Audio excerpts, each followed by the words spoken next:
जिला प्रभारी मंत्री ईश्वर खंडे ने आज पीदर में एसबीआई बैंक डकैती की घटना स्थल का दौरा किया और उसका निरीक्षण किया। इस अवसर पर उनके साथ एडीजीपी क्राइम, आईजी, एसपी सहित पुलिस विभाग के वरिष्ठ अधिकारी उपस्थित थे।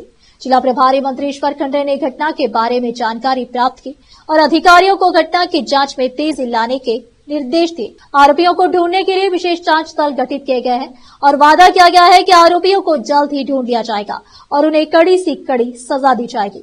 जिला प्रभारी मंत्री ईश्वर खंडे ने पुलिस विभाग और संबंधित प्राधिकारियों को बैंकों और सार्वजनिक स्थानों पर सुरक्षा बढ़ाने के लिए आवश्यक कदम उठाने के निर्देश दिए। केपी न्यूज के कैमरामैन पपुराज का कवरेज।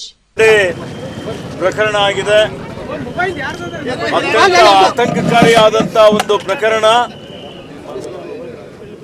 ಇವತ್ತು ಸರ್ಕಾರ ಇದನ್ನು ಅತ್ಯಂತ ಗಂಭೀರತೆಯಿಂದ ಪರಿಗಣನೆ ಮಾಡಿದೆ ನಾನು ನಿನ್ನೆ ಸಚಿವ ಸಂಪುಟದ ಸಭೆಯಲ್ಲಿದ್ದೆ ನನಗೆ ಮಾಹಿತಿ ಸಿಕ್ಕ ತಕ್ಷಣ ನಾನು ಡಿಜಿ ಅವರಿಗೆ ಎಡಿಜಿ ಅವರಿಗೆ ಗೃಹ ಮಂತ್ರಿ ಅವರಿಗೆ ಅವರ ಗಮನಕ್ಕೆ ತಂದೆ ಅದಾದ್ಮೇಲೆ ನೇರವಾಗಿ ನಾನು ಹೈದರಾಬಾದ್ಗೆ ಬಂದು ರಾತ್ರಿ 11 ಗಂಟೆಗೆ ಯಾರು ಗಾಯಾಳು ಇದ್ರು ತೀವ್ರವಾಗಿ ರಕ್ತಸ್ರಾವ ಆಗಿತ್ತು ಕೇರ್ ಆಸ್ಪತ್ರೆಯಲ್ಲಿ ಅವರ ಪರಿವಾರದವರಿಗೆ ಭೇಟಿಯಾಗಿ ಹಿರಿಯ ವೈದ್ಯರಿಗೆ ಭೇಟಿಯಾಗಿ ಇವತ್ತು ಅವರು ಬೇಗ ಗುಣಮುಖರಾಗಬೇಕು ಅನ್ನುವಂಥದ್ದು ಮತ್ತು ಅವರಿಗೆ ಯಾವುದೇ ರೀತಿಯ ಖರ್ಚು ವೆಚ್ಚಗಳ ತೊಂದರೆ ಇರಬಾರ್ದು ಇದ್ರೆ ಸರ್ಕಾರ ಸಂಪೂರ್ಣವಾಗಿ ನಾವೆಲ್ಲ ಕೂಡಿ ಭರಿಸ್ತೇವೆ ಅನ್ನುವಂಥ ಮಾತನ್ನು ಹೇಳಿದ್ದೇನೆ।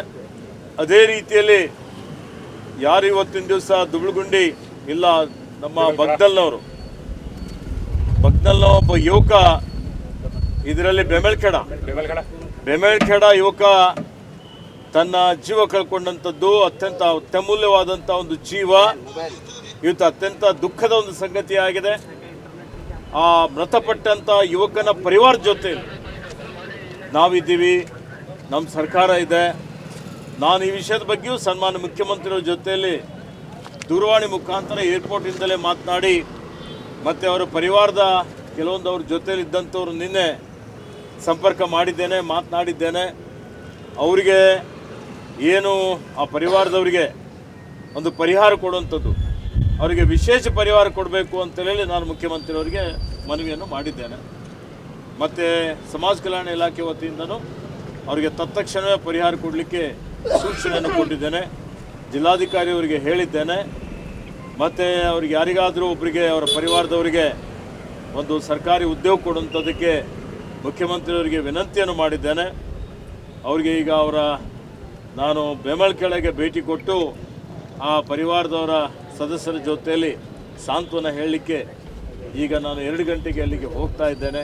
ನಾನು ರಹೀಂ ಖಾನ್ ಅವರು ಹೋಗ್ತಾ ಇದ್ದೇವೆ ಮತ್ತು ಸರ್ಕಾರದ ವತಿಯಿಂದ ಈ ಪೊಲೀಸ್ ಇಲಾಖೆ ವತಿಯಿಂದ ದುಷ್ಕರ್ಮಿಗಳು ಅವರು ಯಾರೇ ಇರಲಿ, ಎಲ್ಲೇ ಅಡಗಿರಲಿ, ಆ ದುಷ್ಕರ್ಮಿಗಳಿಗೆ ಬಂಧಿಸಿ ಅವರಿಗೆ ಅತ್ಯಂತ ಕಠಿಣವಾದಂಥ ಒಂದು ಅವರಿಗೆ ಶಿಕ್ಷೆ ಕೊಡುವಂಥ ಕೆಲಸ ಪೊಲೀಸ್ ಇಲಾಖೆ ನಮ್ಮ ಸರ್ಕಾರ ಮಾಡ್ತದೆ। ಇವತ್ತು ಪೊಲೀಸ್ ಇಂಟೆಲಿಜೆನ್ಸ್ ಬಲವರ್ಧನೆ ಮಾಡುವಂಥದ್ದು, ಇನ್ನೂ ಇವತ್ತು ಪೊಲೀಸ್ ಇಲಾಖೆಯಲ್ಲಿ ಸುಧಾರಣೆ ಮಾಡುವಂಥದ್ದಕ್ಕೆ ಮುಂದೆ ಕ್ರಮ ತೆಗೆದುಕೊಂಡು ಇಂಥ ದುಷ್ಕೃತ್ಯಗಳು ನಡೆದ ರೀತಿ ನೋಡಿಕೊಳ್ಳುವಂಥದ್ದಕ್ಕೆ ನಾವೆಲ್ಲ ಮುಂದೆ ಅದನ್ನು ಮಾಡ್ತೇವೆ ಅನ್ನುವಂಥ ಭರವಸೆಯನ್ನು ಬೀದರ್ ಜಿಲ್ಲೆ ಜನರಿಗೆ ಕೊಡಲಿಕ್ಕೆ ಇಷ್ಟಪಡ್ತೀನಿ।